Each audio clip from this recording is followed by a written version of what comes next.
لیکن پاکستان کی پرابلم یہ ہے کہ پاکستان اسلام کے نام پر بنا ہے اور پاکستان کی سیاست کا اسلام سے کوئی تعلق نہیں ہے. صحیح. اس کے نظریے سے کوئی تعلق نہیں ہے, ریاست کے نظریے سے کوئی تعلق نہیں ہے. اچھا, ایک سوال آپ کو روک رہا ہوں میں.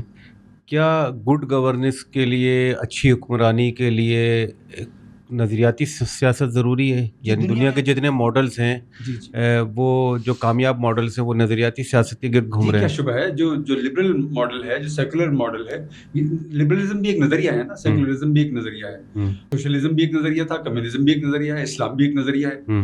یعنی یہ تو طے ہے نا, بالکل یہ تو واضح بات ہے. تو اس میں جہاں جہاں بھی آپ گورننس کی اچھی مثال کی بات کر رہے ہیں تو وہاں پر وہ نظریہ کہیں نہ کہیں پس منظر میں وہ موجود ہوتا ہے اس کے. تو پاکستان کو ایک نظریاتی ریاست بننا تھا, اس کی سیاست کو نظریات کے گرد طواف کرنے والی سیاست بننا تھا.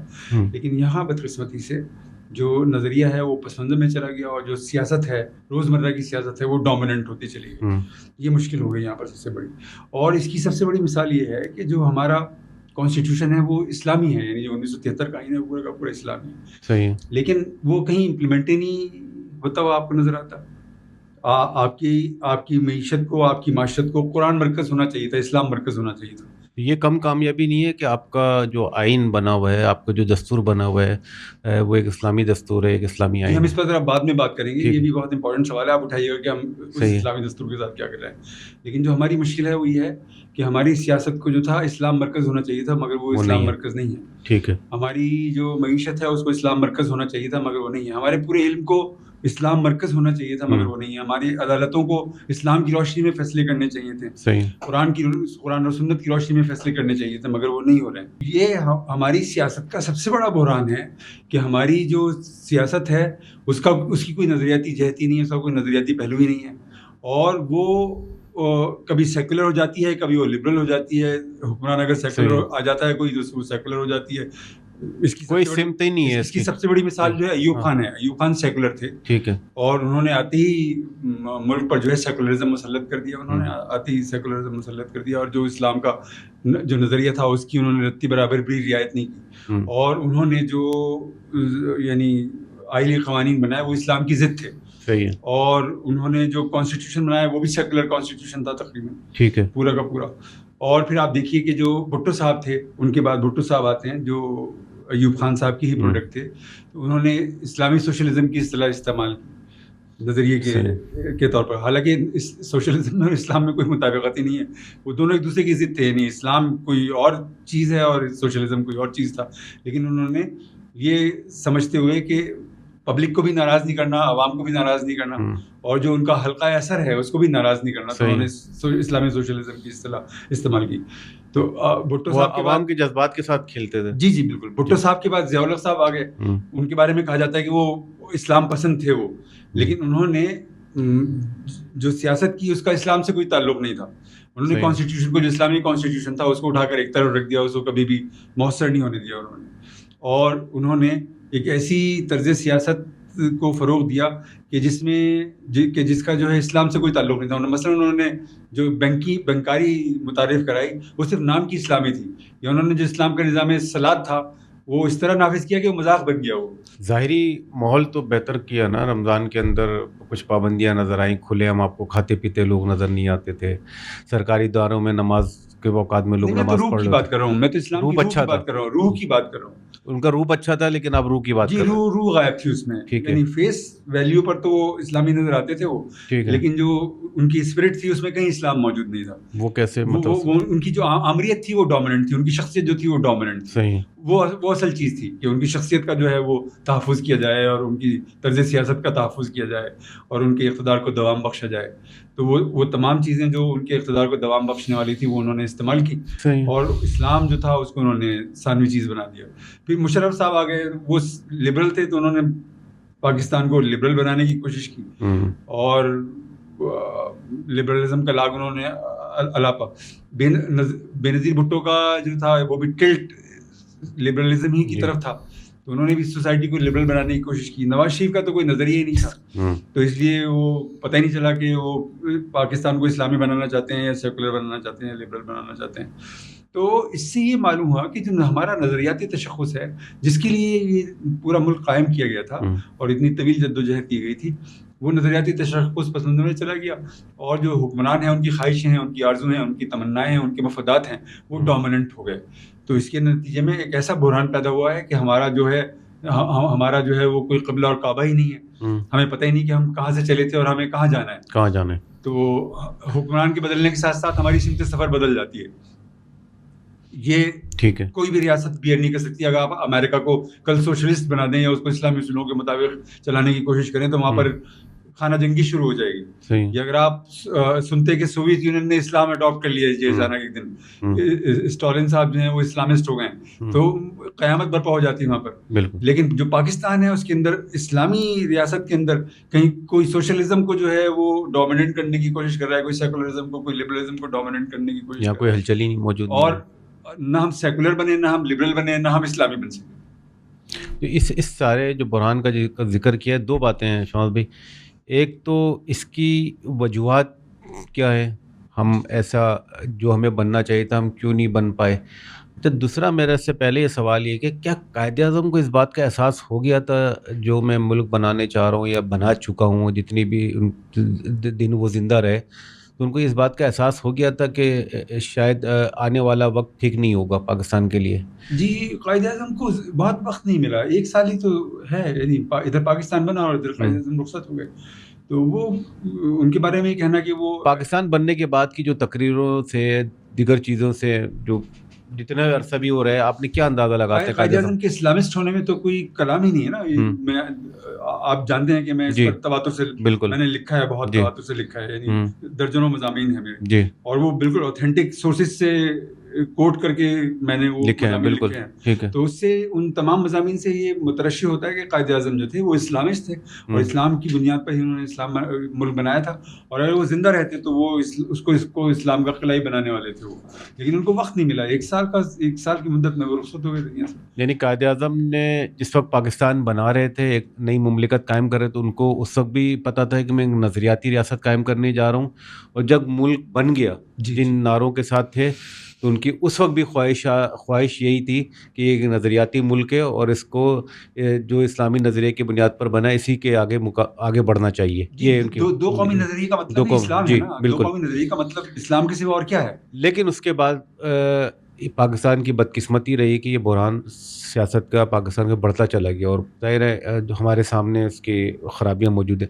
تو میں اب دوسرے سوال کی طرف آؤں گا, تو کیا وجوہات ہیں اس کی, مطلب کہ ایسا کیوں ہوا ہے, ہماری سیاست اس طرح کی کیوں رہی ہے, نظریاتی سیاست, یہ نظریاتی ملک کیوں نہیں بن پایا؟ جی, اس کا سبب یہ ہے کہ جو ہمارا حکمران طبقہ ہے اس کا اسلام سے کوئی تعلق نہیں ہے. وہ نہ اسلام کی جو مابعد الطبیعات ہے اس کو مانتا ہے, نہ وہ قرآن کے غالب ہونے کے تصور کو تسلیم کرتا ہے, نہ وہ سنت کے غلبے کی جو ہے کوئی خواہش اپنے اندر رکھتا ہے, نہ اس کا جو طرز حیات ہے, اس کی خواہشیں, اس کی آرزویں, اس کی تمنائیں, اس کا طرز حیات وہ اسلام سے ہم آہنگ ہے. تو وہ کوئی جو لبرلزم کا جو فریم ورک ہے اس کے دائرے کے اندر زندگی بسر کرنے والا آدمی ہے تو وہ لبرلزم کو اڈاپٹ کر لیتا ہے. کوئی سیکولر ہے تو وہ سیکولرزم کو جو ہے وہ ڈومیننٹ کرنے کی کوشش کرتا ہے.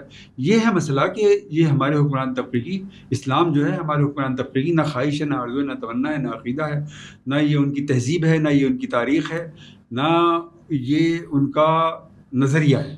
تو اس لیے وہ اسلام کی بات ہی نہیں کرتے, اس لیے یہ اسلامی ملک نہیں بن سکا ابھی تک. تو پاکستان میں جمہوریت کسی نہ کسی انداز میں رہی ہے, موجود ہے, اور ظاہر ہے اس کے ساتھ مذاق ہوتا رہتا ہے, لیکن اس کے ثمرات قوم کو نہیں مل رہے, پاکستانی قوم کو نہیں مل رہے جو جمہوریت کے ثمرات ملنے چاہیے.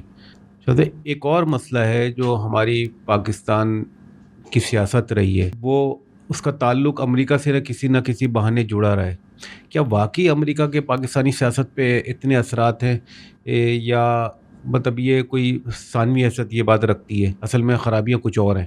نہیں, یہ بہت زیادہ بنیادی بات ہے کہ ہماری جو سیاست ہے وہ اپنی ابتدائی مرحلے سے ہی امریکہ سینٹرک ہو گئی.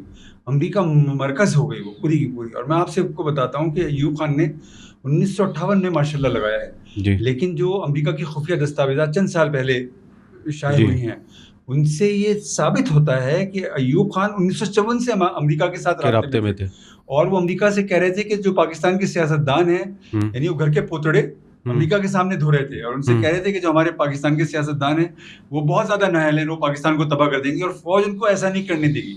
تو انہوں نے 1954 سے سلسلہ جنبانی جو ہے امریکہ کے ساتھ اپنا استوار کیا ہوا تھا, اور 1958 میں انہوں نے practically and physically martial law لگا دیا اور امریکہ نے ان کو بیک کیا.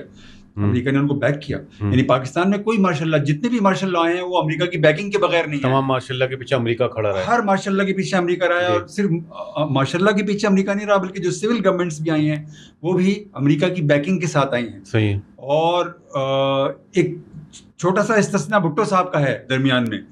بھٹو صاحب کا استثناء ہے کہ وہ شاید امریکہ کی گڈ بکس میں نہیں تھے. اچھا. اور بعض لوگ کہتے ہیں کہ ان کو جو پھانسی ہوئی ہے اور اقتدار سے ان کو ہٹایا گیا ہے اس میں بھی کہیں امریکہ کا کوئی کردار ہے. یہ واحد استثناء ہے, ورنہ جو خود بے نظیر بھٹو ہیں آپ کو معلوم ہے کہ جنرل پرویز مشرف کے ساتھ کونڈیلیزا رائس نے نیگوسیشنز کروائی ہیں اور وہ اس نیگوسیشن کے نتیجے میں پاکستان آ پائی تھی. وہ اور جو ان کی پوری سیاست تھی وہ اسی کے کانٹیکس میں وہ معاہدہ ہوئے, 2-3 چیزیں باتیں طے کی تھی کہ آپ کو یہ چیزیں کریں, ان کو نہیں, اور ضیاء کے خاندان کو نہیں چھیڑنا اور فلاں چیزیں نہیں کرنی, یہ طے ہو کر آیا. جی. اور مجھے اچھی طرح سے یاد ہے کہ جب نواز شریف جنرل پرویز مشرف کے ساتھ یعنی معاہدہ کر کے سعودی عرب گئے ہیں تو جنرل حمید گل جو ISI کے سابق سربراہ تھے انہوں نے ایک بیان میں کہا کہ امریکہ اپنے آدمی کو نکال کر لے گیا. اس کا مطلب ہے کہ نواز شریف بھی امریکہ کے ہی آدمی تھے. تو امریکہ سینٹرک ہونا جو ہے ہمارا یہ اتنی بڑی پرابلم ہے کہ دیکھیں نا ایوب خان نے تو یہ تک کیا نا کہ انہوں نے بٹبیر کے مقام پر امریکہ کو ایک ہوائی اڈہ بنا کر دے دیا جہاں سے وہ سوویت یونین کی جاسوسی کرتے تھے. اور سوویت یونین کو یہ بات معلوم ہو گئی ہے, سوویت یونین نے کہا کہ ہم اس بٹبیر کو ہی نہیں بلکہ پورے جو اس کا جو ریڈیس ہے اسی کو ہم تباہ کر دیں گے بم مار کر. تو ہم جو ہے امریکہ سینٹرک سیاست کا شکار رہے ہیں اور امریکہ ہماری سیاست پر غالب ہو گیا, ہماری معیشت اس کی مٹھی میں ہے, ہماری معاشرت اس کی مٹھی میں ہے. مطلب یہاں تک کہ یعنی جو اثرات ہیں بیرونی اثرات, اس کا اندازہ آپ اس بات سے کیجیے کہ آپ کی عدالتوں نے, اعلیٰ عدالتوں نے تسنیمہ نسیم کو توہین رسالت کی میں سزائے موت سنائی. ٹھیک ہے, صحیح ہے, لیکن اس کو یورپی یونین نے انٹروین کر کے یہ کہا کہ اگر آپ اس کو رہا نہیں کریں گے تو ہم آپ کا جو GSP+ کا اسٹیٹس ہے وہ ختم کر دیں گے. صحیح. اور جنرل باجوہ اور عمران خان اور چیف جسٹس ثاقب نثار یہ تینوں جمع ہوئے اور انہوں نے فیصلہ کیا کہ اس کو رہا کر دیا جائے. ریمنڈ ڈیوس کے حوالے سے مثال ہمارے سامنے موجود ہے, کس طرح وہ کس طرح لے گئے جی, کہ کس طرح وہ امریکہ کے دباؤ پر جو ہے رہا ہوا, کس طرح عدالتوں نے اس کو رہا کیا. تو امریکہ سینٹرک ہونا اتنی بڑی پرابلم ہے کہ ہم اپنی سیاست کو اون ہی نہیں کر پا رہے نا. یعنی اس کی جو نہج ہے, اس کی جو سمت سفر ہے وہ ہم متعین ہی نہیں کر پا رہے. امریکہ جو چاہتا ہے وہ ہوتا ہے, امریکہ چاہتا ہے تو ماشاء اللہ ہو جاتا ہے, امریکہ چاہتا ہے تو جمہوریت بحال ہو جاتی ہے, امریکہ چاہتا ہے تو انتخابات ہو جاتے ہیں, امریکہ چاہتا ہے تو من مانے نتائج نکل آتے ہیں انتخابات کے. ہر چیز امریکہ سینٹرک ہو کر رہ گئی ہے. اور یہ لگتا ہے کہ جس کو آپ اقتدار اعلیٰ کہتے ہیں وہ اقتدار اعلیٰ ہمارے ہاتھ میں نہیں ہے, وہ امریکہ کے ہاتھ میں. تو امریکہ کے لیے پاکستان اس کی نظر میں پوری دنیا کے ممالک کے اندر کیا اس کی اہمیت ہے, کیوں اس نے نظر میں رکھا ہوا ہے, کیوں اتنی مداخلت ہے, کیوں اس کے لیے اتنا وقت نکالتا ہے وہ؟ بالکل اس کا سبب ہے, اس کا سبب یہ ہے کہ پاکستان بہت زیادہ امپورٹنٹ, چھوٹا سا ملک, اس پہ اتنی توجہ نہیں. آپ کس نے کہا دنیا کے 10 بڑے ملکوں میں سے ایک ہے, آبادی کے اعتبار سے بھی اور رقبے کے اعتبار سے بھی ہم چھوٹے ملک تھوڑے ہیں, بہت بڑے ملک ہیں. اور اس خطے کے اندر 70 کروڑ مسلمان آباد ہیں. صحیح. تو اگر پاکستان اسلامائز ہو جاتا ہے تو بنگلہ دیش بھی بہت دیر تک اسلامائزیشن سے بچا نہیں رہے گا, اور جو اس کا امپیکٹ ہے وہ ہندوستان کے مسلمانوں پر بھی ہوگا, اور اس کا امپیکٹ جو ہے وہ افغانستان پر بھی ہوگا, اور اس کا امپیکٹ جو ہے مشرق وسطیٰ پر بھی ہوگا.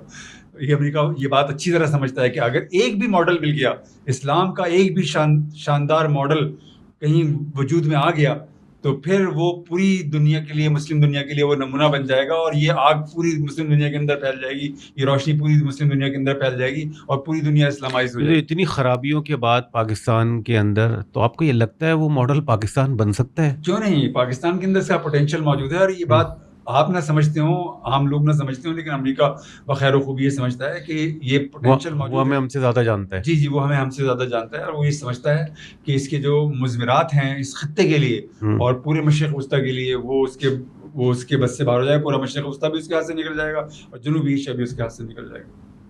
اچھا, پاکستان میں کسی نہ کسی انداز میں جمہوریت موجود ہے, کم وقتوں کے لیے رہی ہے اور ابھی تو کافی عرصے سے موجود ہے, لیکن اس کے ثمرات ہمیں نظر نہیں آتے. ہمارے یہاں مطلب لوگ ووٹ لے کر آتے ہیں, عوام کے ووٹ سے آتے ہیں نا. ہمارے یہاں جمہوری عمل موجود ہے, اب اس کو مغربی جمہوریت کہتے ہیں کوئی بھی, لیکن اس کے اثرات عوام کے ایک عام آدمی کی زندگی پہ بالکل نہیں پڑ رہے.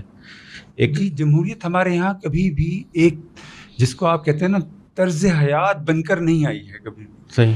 کہ ایک نظام بن کر نہیں آئی ہے, اور اس کو وہ موقع نہیں ملا ہے پھلنے پھولنے کا اور اپنے امکانات کو ظاہر کرنے کا جو ضروری ہے جمہوریت کے لیے. دیکھیے نا آپ کی سیاست کا پہلا بحران یہ ہے کہ وہ نظریاتی نہیں ہے.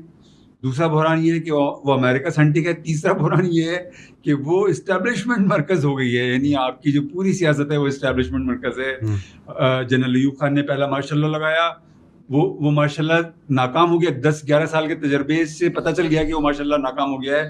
وہ گڈس ڈلیور نہیں کر سکا, نہ وہ پاکستان کو اسلامی بنا سکا, نہ وہ سیکولر بنا سکا, نہ وہ لبرل بنا سکا, نہ وہ ترقی یافتہ بنا سکا, نہ وہ اچھا معاشی ماڈل ہمیں فراہم کر کے دے سکا.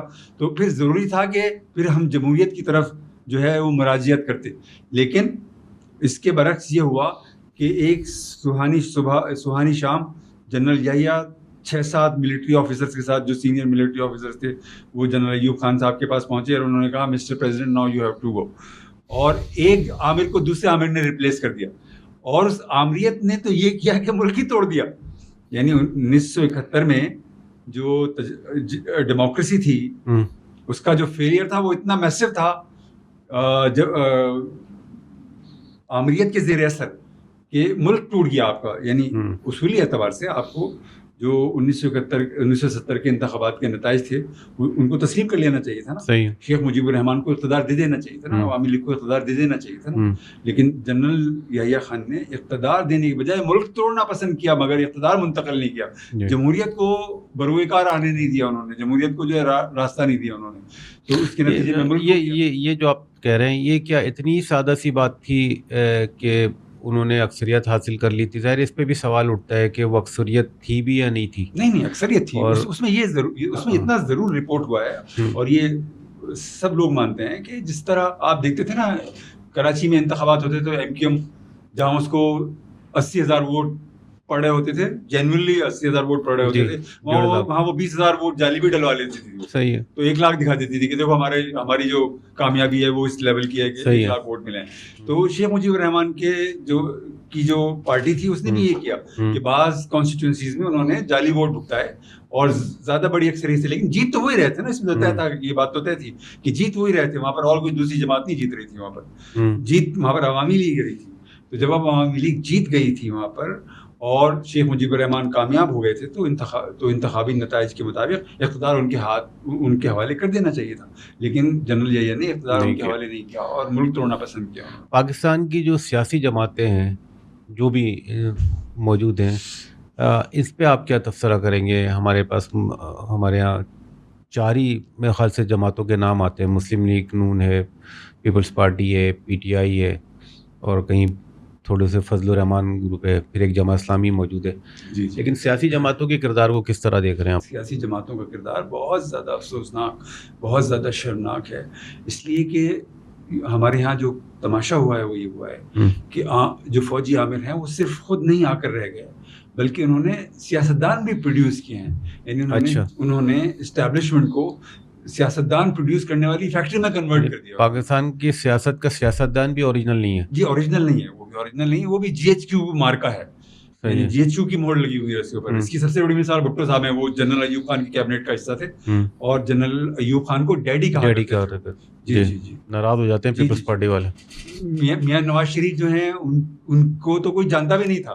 ان پر جنرل جینانی نے ہاتھ رکھا اور ان کو جو ہے پہلے وزیر بنایا, پھر وزیر اعلیٰ بنایا, پھر بالآخر ملک کا پرائم منسٹر بنا دیا انہوں نے.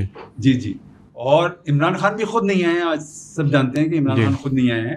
یہ الگ بات ہے کہ انہوں نے پھر یعنی جنرل مشرف کی ریفرنڈم کی مہم چلاتے ہیں, انہوں نے اپنا ایک تشخص بنایا ہے اور گزشتہ انتخابات میں انہوں نے غیر معمولی کامیابی حاصل کی. یہ بالکل الگ بات ہے, لیکن وہ آئے تو بہرحال وہ انہی کی گود سے اٹھ کر اسٹیبلشمنٹ کے سائے میں آئے.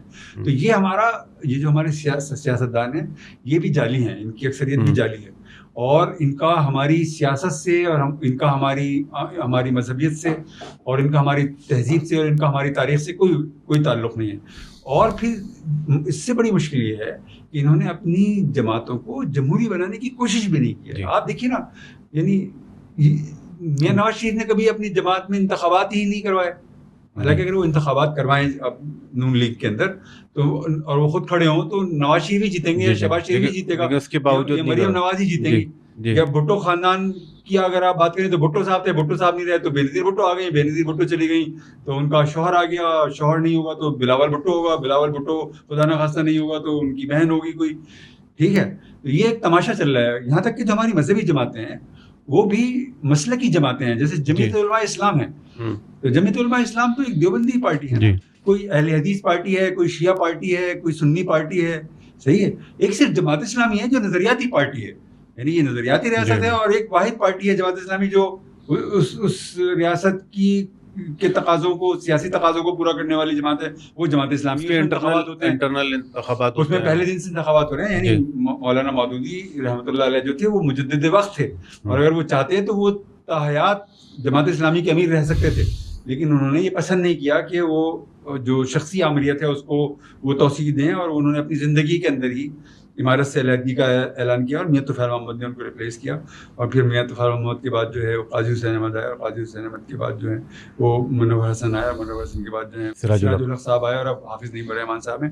تو یہ واحد جماعت ہے جو جمہوری ہے اور نظریاتی ہے, اور پاکستان کی جو سیاست کے جو نظریاتی تقاضے ہیں ان کو پورا کر رہی. باقی جو ساری جماعتیں ہیں جیسے مولانا فضل الرحمان ہے, تو مفتی محمود صاحب ان کے ہیڈ تھے ایک زمانے میں, ان کے والد مولانا فضل الرحمان کے, وہ چلے گئے, انتقال ہو گیا ان کا, تو مولانا فضل الرحمان آ گئے. خدا نہ خواستہ وہ کل نہیں ہوں گے تو ان کا بیٹا ہوگا یا ان کا کوئی بھائی ہوگا وہاں پر. تو یہ جو مسئلہ ہے اس نے بھی ہماری جمہوریت کو, ہماری سیاست کو بحران میں مبتلا کیا ہے.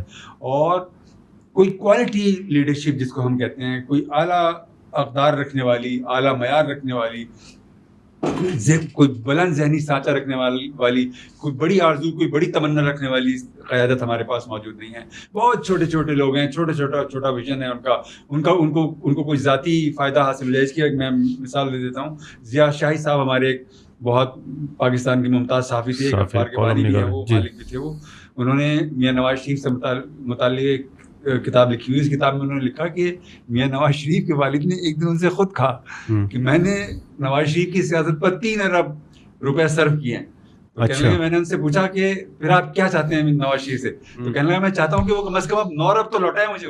میاں شریف کہہ رہے ہیں, میاں شریف صاحب یہ کہہ رہے تھے, جو بہت زیادہ مذہبی ہونے کا بھی تشخص رکھتے تھے. وہ تو 9 ارب روپے کما کرتے. جب آپ 3 ارب کو 9 ارب روپے میں کنورٹ کرنے کے لیے سیاست کریں گے تو پھر اس سیاست میں کرپشن بھی ہوگی, پھر سیاست کے اندر بنگلنگ بھی ہوگی, پھر سیاست کی جو سطح ہے وہ بھی پست ہوگی, پھر اس کے اندر جو ہے کھینچتانی بھی ہوگی, پھر اس کے اندر شخصی مفادات کا ٹکراؤ بھی ہوگا, اور پھر اس کے اندر جو ہے کوئی اس کا کوئی نظریاتی رنگ بھی نہیں ہوگا, اور پھر وہ ملک اور قوم کو کچھ دینے والی سیاست بھی نہیں ہوگی. پاکستان کی سیاست ایک مخصوص دائرے کے اندر ہی گھوم رہی ہے, صحیح ہے, جس میں آپ کہہ لیں اشرافیہ کا قبضہ ہے, اور جمہوریت بس ایک ٹول کے طور پہ استعمال ہو رہی ہے, اور پس رہے ہیں عوام. لیکن ان ساری چیزوں کے باوجود, ساری خرابیوں کے باوجود, ہم دنیا میں مثالیں دیکھتے ہیں. بنگلہ دیش میں تبدیلی آ گئی, ترکی کے اندر نظام بدل گیا, اور ممالک میں بھی آگے پیچھے چیزیں تبدیل ہوتی ہیں. پاکستان میں کوئی ایسی مزاحمت ہی نہیں ہوتی ہے, پاکستان کی عوام کو کوئی فرق ہی نہیں پڑتا. آج 400-450 روپے پیٹرول ہے, وہ ایڈجسٹ کر لیتی ہے اپنے آپ کو. کل آٹا 300 روپے کلو بکنے لگ جائے, وہ ایڈجسٹ کر لے گی آگے پیچھے چیزیں کر کے.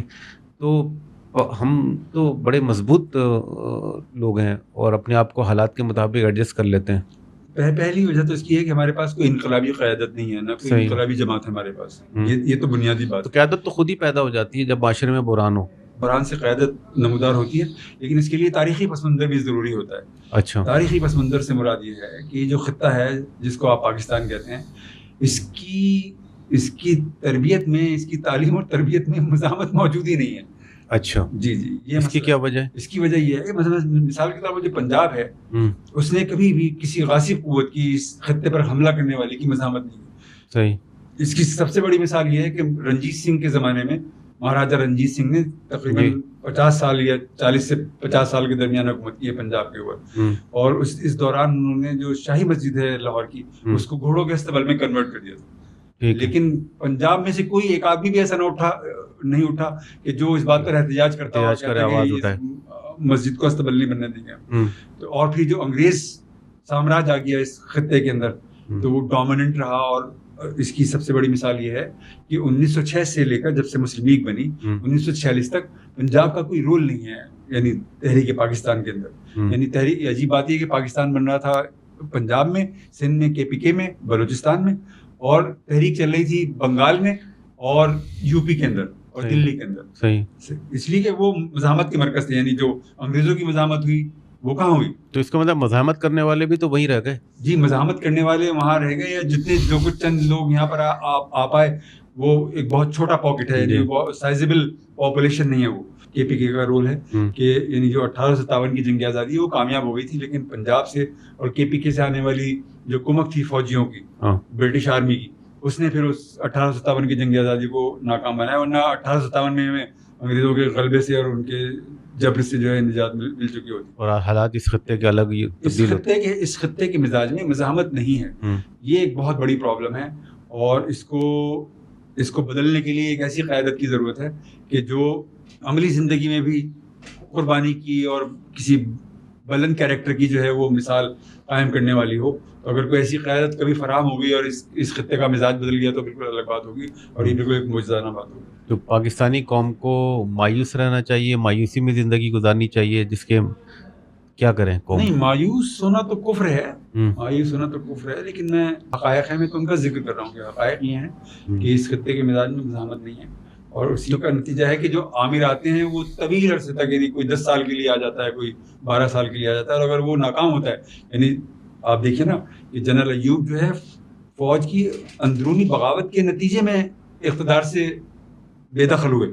اسی طرح جنرل جاولق کو میں اور آپ تو نہیں مار سکتے تھے نا. جی جنرل جاولق کو بھی کسی اندرونی ایلیمنٹ نہیں مارا. صحیح ہے. اور جنرل پرویز مشرف بھی کے خلاف بھی جو وکلا کی تحریک چلی تھی وہ خود نہیں چلی تھی، وہ ظاہر ہے اس کے پاس وہ بھی بعد میں وہ جنرل تفصیلات آئی، جعلی تحریک اس کی پشت پر کھڑے ہوئے تھے. جی جنرل کیانی اس کی پشت پر کھڑے ہوئے تھے. یعنی کوئی بھی تبدیلی اسٹیبلشمنٹ کے بغیر یا کوئی بھی شروع اگر آتی ہے تو اندر سے ہی آتی ہے، اس کے اندر اسپلٹ کے نتیجے میں آتی ہے. اچھا، اس کا نتیجہ یہ نکلتا ہے اگر کوئی مزاحمت کی قوت پیدا ہو بھی رہی ہے یا کوئی پنپ بھی رہی ہے مزاحمت، تو وہ پھر غلط رخ دے کر اس کو ختم کر دیا جاتا ہے.